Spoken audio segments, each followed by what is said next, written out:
this article coming out on Friday. That's what they do, by the way, because back in the day when there was a thing called journalism, and that's gone now too, because they're just, I mean, there are no newspapers anymore. They're owned by private equity groups, and they're right.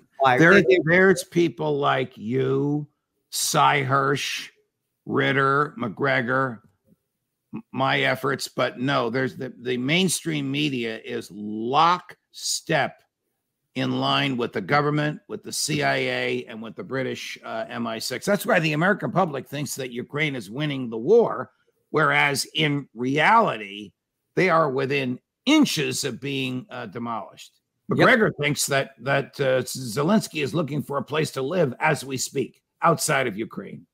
And again, talking about this article that you wrote about, the information that came out, the reason they put it out late Friday is because if they did put it out in the media, Saturday is the least watched day of news.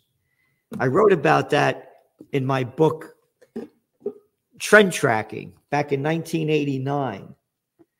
So the government, when they come out with information that they have to put out, but they don't want you to hear about, they put it out on Friday afternoons? Because everybody, the journalists used to leave, the Capitol building. You quit early on Friday. And then it gets published on Saturday, and Saturday's the least watched and read day of the news. So the least amount of people know about the terrible things that the government is doing. It's been going on for a long time, but there's no journalism left. I want to go back to this article that you have here, because, you said enough is enough. If we don't fire and prosecute the folks who have sullied the Constitution, if we are no longer outraged at its most obvious violations, if we elect to office those who promise to uphold it and reelect them after they have trashed it, we must recognize that we have lost freedom in our hearts. Judge, you could not have said that more passionately and truthfully. The people have lost the spirit of fight in their hearts. They don't care about freedom. Think about it. If you do not believe what the government shoves down your throat, then you believe in misinformation. The whole thing with the COVID war.